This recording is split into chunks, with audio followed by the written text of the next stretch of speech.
Alex here with you and the program Something Special, and talking about something special in our studios with me, none other than Athol Guy.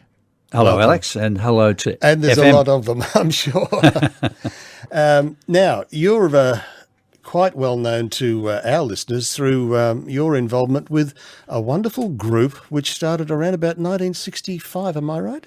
Well, a little earlier than that, actually. It started in 62. Really? And it was my third group. My first two groups were little bebop groups, that's like Human Nature, if you like. I'm Yeah. sure everybody knows them.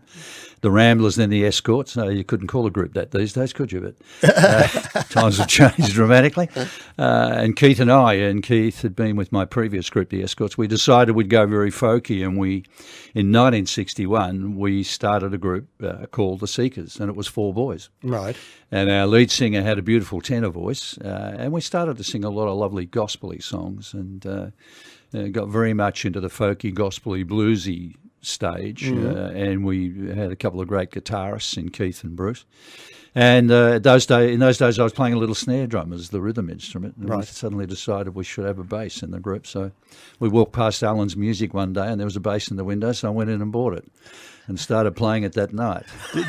Without any lessons, or did you have the basic? Well, I'd learned piano as a kid, and Keith showed me how, as you know, on the bottom of a guitar, the four bass strings are there, and he just showed me the basic positions. And most of our songs were in a lot of those open chord structures. So it didn't take me long to just pick up a basic, folky feel for all our songs, and progress from there, of course. Right. And folk music is very simple rhythmically, so I never is. had to sort of, get my head into all the heavy scales and runs as a jazz player would, although I enjoy that as well. So how did the Seekers come about? Well, we tossed a coin one day because we needed a name. And it was either going to be the Seekers or the Searchers, and fortunately for us, it came down Seekers, because you know what would have happened if we'd arrived in England with trying to call an Aussie band the Searchers. That's right. Well, of course, they had a group there. They did indeed, and in fact, that group's been back out in Australia in a slightly different format. But Yeah. anyway, Ken opted out to get married at one stage, and he wasn't keen on being out late at night singing with the boys. And in any case, Keith and Bruce and I enjoyed singing together. We're basically harmony singers, Right. and we love that. Bluegrass we loved, and that suits that. But we decided we really wanted a girl's voice.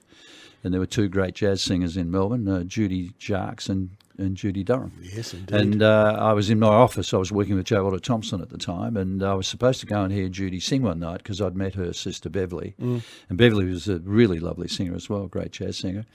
And this person came into my office in JWT this day, had just started work, and she said, "Hello, you're Athol Guy." And I said, "Yes, that's me." She said, "I'm Judy Durham. You were supposed to come and hear me sing." And I said, "Oh, well, yeah, I am. I want to come and hear you sing." And I said, "Anyway, what are you doing tonight?" She said, "Well, nothing." I said, "Well, come and sing with us." Yeah.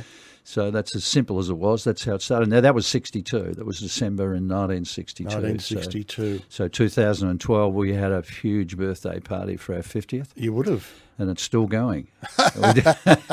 We ended up finishing the 50th tour, which was a little bit of a minor miracle, of course, as most people know, just in recent December the 8th. That's right. Now, okay, so you were performing in as far back as 62, but going to England, what made you do that? Was there an opportunity you saw? Well, there was. I think every kid in Australia wanted to either jump on a boat. Not many of them could afford an airline ticket, but the destination was England. London was the centre of the universe. Musically, it was doing incredible things. Yes. Via the Beatles and others, the Mersey sound, rhythm and blues, and it had come out of rock and roll. It was a good folky scene, but we didn't know that. There was a great folk scene in the UK, but we didn't realise that. Horry Dargy, who was a great mate of ours, who I'd met at Channel 9 in the days when I was working there, encouraged us off the back of the fact that I'd gotten us a cruise with the Sitmar line, who were actually one of my clients at the Clemenger Group, who I was with in those days. Yes. And we used to go and sing on their boats when they pulled into port. So the Sitmar people loved the group, and the moment we said we'd like to go overseas for a year, they snapped us up and put us on a couple of cruises and took us to England. Right. And when we got there, the kit that Horry had put together for us had impressed the Grade organisation, who were the biggest agents in Europe. Is that Lou Grade? Lou and Leslie Grade. Yeah. And we got to England. We had a great 6-week trip on the boat, did everything. We even played rock and roll, which was great. We all did everything but sail the boat. And we had a great time. And 2 days out from Southampton, we got a telegram saying, welcome to the UK and to London. You're on the Cliff Mitchell Moore television program Today Tonight. It was literally in about 3 days' time. Really? So within 3 days of getting off the boat, we were on national television in the UK.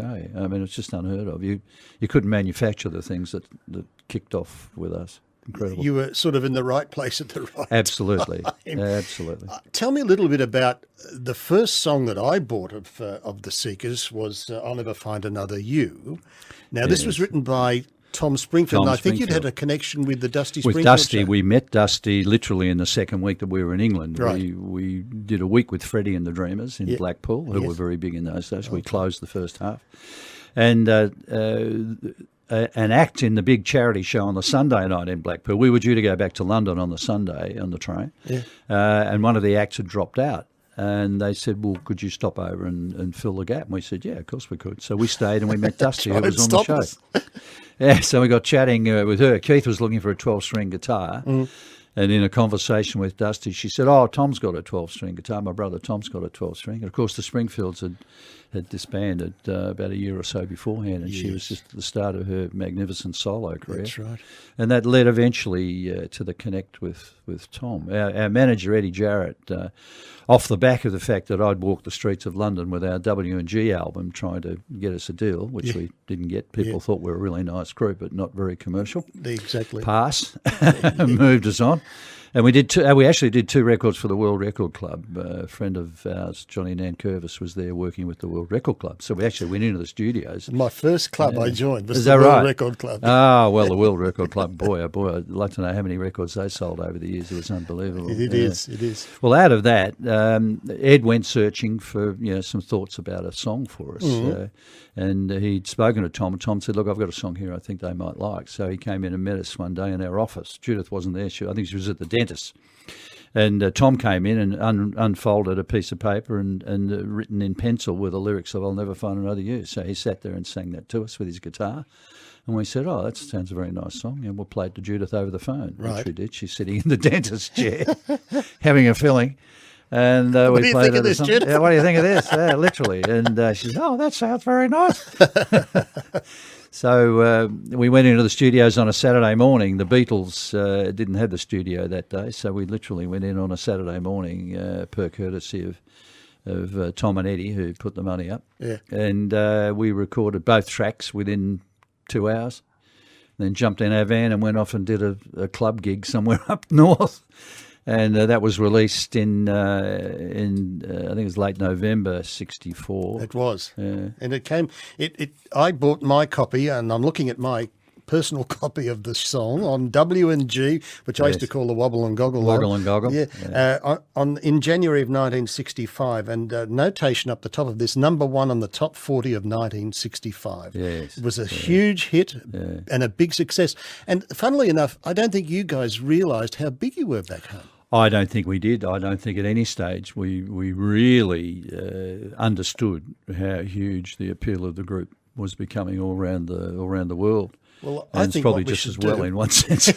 I think what we should do is have a music break. Lovely. And why don't we play this beautiful song written by Tom Springfield? And here's the Seekers with I'll Never Find Another You.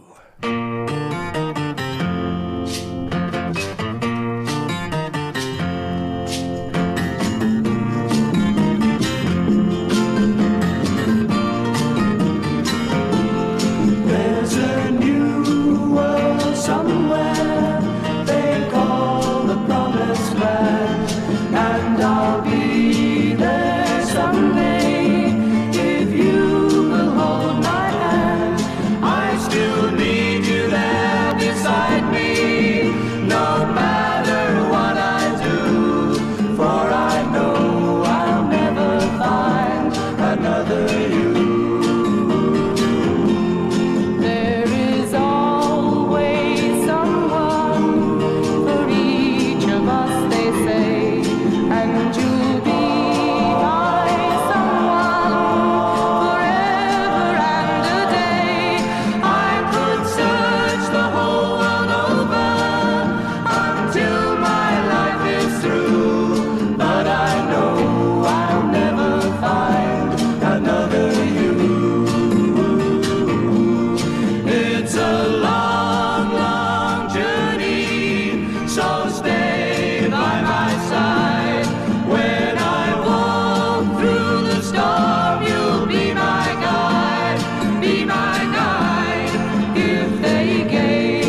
never find another you. No. What a wonderful sound. And you were commenting on how that sound has, that's what made you. That's the pure Seekers, and that's the way it should always be, and still is, fortunately. It's that beautiful group, collective harmonic. Judith's beautiful voice holding it all together, rhythmically simple, bass-wise and guitar-wise, nothing complicated. No. But some beautiful percussive work in the background. Yes, you were telling me a little bit about that. Look, well, Tom was a great South American aficionado musically, and he loved Latin American music. Mm-hmm. And he loved folky music as well. And he found the key to bridging, the gap between us and, as a folky group and the commercial world. Yeah. And like Keith's 12-string, Tom's percussion, all those little simple elements that suddenly blended in that song. Mm. And as I say, nothing's changed since. And whilst not every song has all those elements necessarily in it, we still try to hold true to the essence of that sound. That's the Seekers sound. It is a Seekers sound. First time around. Unfortunately, on the early W&G album, we did get that sound through Bill Armstrong and Ron Tudor at W&G on that first album. Right. Like In Your Lounge Room. It's an In Your Lounge Room sound, with everybody sitting around. Is that what tracks has that got on it? I think I've probably got that album. Oh, Chilly Winds. That's right. South Australia. South Australia, yes, got South Australia on it. Quintessential Aussie song that stood us in good stead when we were overseas. I've got that lined up actually. We should play that. What do you reckon? We play that one? We should play it. I go back to the session, that first session we did in London. Norm Smith, who was the sound engineer, he'd played a lot of our tracks and had a really great ear for what we were trying to achieve. And Norm was such an integral part of our lives. He became Hurricane Smith eventually. With the singer who went, "Oh, babe, what would you say?" Oh, babe, what would you say? That's right. I'll never forget Norm. We'd done I'll Never Find Another You, and off the back of that won the Best New Group internationally with the NME Poll Winners Award series, and did a concert with the Beatles and the Rolling Stones and about 20 other acts from around the world. Wonderful company. Which was a great kickstart to for a little Aussie band to their career at the Wembley Arena. Anyway, the follow-up was A World of Our Own, which was, again, engineered by Norm. But the third one, Carnival's Over, I'll never forget it because it was a very different song. Tom had found the melody from a Russian folk song, Stenkaratsin, and put his own lyrics to a classic Russian ballad. Yes. And we went into the studios, recorded it, and it wasn't necessarily going to be the next single, but Norm... I remember standing behind him as he did his first initial mix before a final mix, and he sat there still for about a minute. And we're going, oh, this is not good. And Norm simply turned around and he said, "You've done it again." Mm. And how prophetic was he?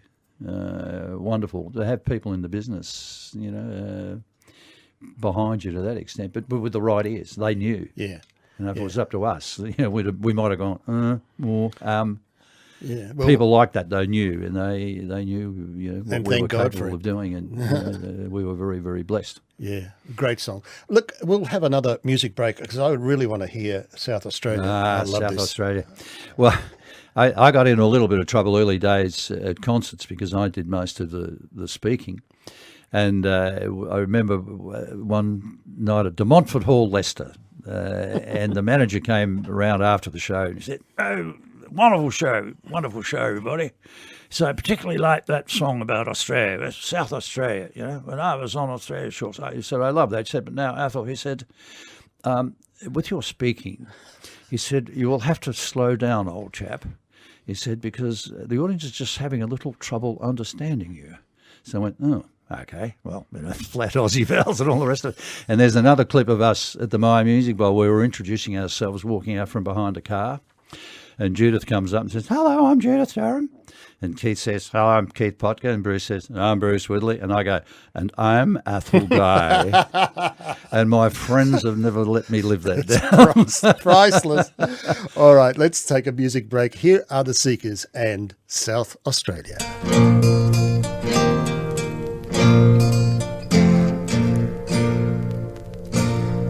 South Australia I was born, heave away, all away, in South Australia round Cape Horn, bound for South Australia. Heave away, you rolling kings, heave away, haul away, heave away, oh hear me sing, bound for South Australia. When I sailed across the sea, heave away, haul away, my girl said she'd be true to me, bound for South Australia. Heave away, you rolling kings, heave away, haul away, heave away, oh hear me sing, bound for South Australia. When we lollop round Cape Horn, heave away, haul away, you'd wish to God you'd never been born, bound for South Australia. Heave away, you rolling kings, heave away, haul away, heave away, oh hear me sing, bound for South Australia. Wish I was on Australia's strand, Heave away, haul away, with a glass of whiskey in my hand, bound for South Australia. Heave away, you rolling king, heave away, haul away, heave away, oh hear me sing, bound for South Australia. In South Australia I was born, heave away, haul away, in South Australia round Cape Horn, bound for South Australia. Heave away, you rolling kings, heave away, haul away, heave away, oh hear me sing, bound for South Australia. Heave away, you rolling kings, heave away, haul away, heave away, oh hear me sing, bound for South Australia. I love that sound. There we go. Bound for South Australia. And that brilliant story about the gentleman, you'll have to slow down. You'll have to slow down, old chap, yes. Well, So after England, you came back to Australia around about, what, March 67, something like that? well, we actually came back in March 65 off the back of the first two hits Right. on Nothing in a World of Our Own. And Ken Brodziak, who'd brought the Beatles to Australia, had the Dave Clark 5 booked. Right. And we were anxious to, zip back home again because we'd opted out of the trip back on the boat, of course, because we were released from that agreement to stay. And thank goodness we did. Yes, exactly. So we came out to tour with Dave and the team Right. and played Festival Hall and all the other places as well. So As one did in those days. As you did, yes. And it was great fun. We had a lot of fun with Dave and the team. And then we came back each year after that. It became a nice annual trip back home. And of course, on those trips we did the Maya Music Bowl, and we made a couple of films as well. The two films, The Seekers Down Under and The World of the Seekers, are still two of the top rating TV shows of all time. Exactly. Yeah. And, The concert that I remember, the March 1967, yes. the Maya Music Maya Bowl. Music Bowl, yeah, a couple of 100,000 200,000. people. Well, they stopped How the traffic special at was St that? Kilda Junction, actually. Did they Well, really? they stopped counting heads. They gave up. Norm Spencer, who was producing The Seekers Down Under, he didn't have plans to have a helicopter that day. Anyway, he rang us in the hotel at like about 9 o'clock in the morning, and he said, I think you better come down to the studios and have a look at what's happening at the bowl. So we all rocked down to the Channel 7 studios, and at 10 o'clock, 10:30, there was about 100,000 people there already. And the traffic at St Kilda Road was starting to jam up, and he was frantic because he finally got a helicopter up in the air to at least get an 11 a.m. shot of the crowd that was starting to gather, and that shot's in a couple of the videos, and especially The Seekers Down Under, and we've used it on quite a few occasions for other things. But they literally stopped the traffic at St Kilda Junction. You couldn't fit any more cars up St Kilda Road. Absolutely. And it was the most wonderful day. I remember Hector Crawford. Who could ever forget Hector and his wonderful Music with the People days, and his dear wife, Glenda Raymond, a beautiful, coloratura soprano, I think she was. Anyway, Norm told me a very funny story. It's not Hector's detriment, but we'd done a Music for the People the years before. We zipped in, zipped out, and sang a couple of songs. And I think they had nearly 100,000 people that day. They would have Music done. for the People was very big. It was a very big, popular show. And Norman and Hector had a pre-production meeting, and we hadn't arrived in Australia at that stage of the game. Of course, by then we were pretty huge, with Georgia Girl and everything else. And Hector said to Norman, "Now, Norman, the Seekers will close the first half of the program, and of course Glenda will close the show at the end if the Seekers would like to walk back on." And Norm said, "Hector, I think the Seekers will be closing the program on this particular day," with great respect to Glenda and her beautiful voice. Anyway, Hector, of course, relented. And as we all know now, it's turned out to be a seminal moment in our lives and the life of Melbourne generally with respect to the bowl and our musical history. Yes. You're at the moment. You've just finished the tour. We finished December the 8th, and which was a lovely minor miracle in view of what happened to Judith. That's right, yes. And we postponed the tour at that stage in May, of course, which took the wind right out of our sails. But I won't forget going in to see her literally, not the first day, but the second day, because the first day was pandemonium. Thank goodness that Graham Simpson got her to hospital in time after that first concert in Melbourne at the Hamer Hall. And you wouldn't have known. I mean, no one knew that there was a problem at all. And as has been well documented, she wasn't able to sign things, and it became a bit of a drama. Anyway, straight into Epworth. Thank goodness for Epworth and the people there, and all our hospitals. Without Wonderful going job. into that, we are blessed in so many ways. we are. Without making any comparisons, people there were absolutely fantastic. Not just because it was Judith; they would have been fantastic for whoever it was. And I've had a bit of experience with Epworth for other family reasons. Anyway, I went in to see her the day after, and she's very tired. And I sort of sat down with her and sort of holding hands there, just having a bit of a chat. She said, it's a funny thing, She said, I really think if you just pick me up and plonk me on the stage, I could still do the concert. And I said, well, hang on to that. And that, I'm sure, was that light at the end of the tunnel for her. Yeah. She just kept that to the forefront, regardless of all the other, problems that Something to she's aim had for. to get over. Something to aim for, Yeah. and she never moved her sight from that. Yeah. And she has great, willpower. Great positivity, and before long we realised that there was a possibility of continuing the tour, of course, which is exactly what we did. Another 14 shows from November through to December 8, and they were just absolutely fantastic. It's wonderful. Time is going to beat us, but I did want to mention that you're involved with Kids Undercover. Kids Undercover, absolutely. I've been with Ken and the team there for quite a long time. Something that you 25 enjoy. years coming up for Ken and the mob. Yep. Something to really celebrate. It's a great organisation, and we've got a program going now for bequests.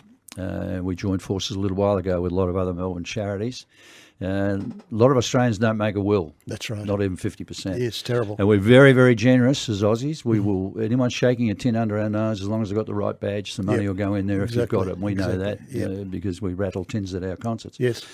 So we're looking forward to getting some support through bequests, and it's a very simple thing for people to put it in their will. And it doesn't have to be a large amount of money. No. In fact, most of the donations through bequests from Australians come from small donors. Yeah.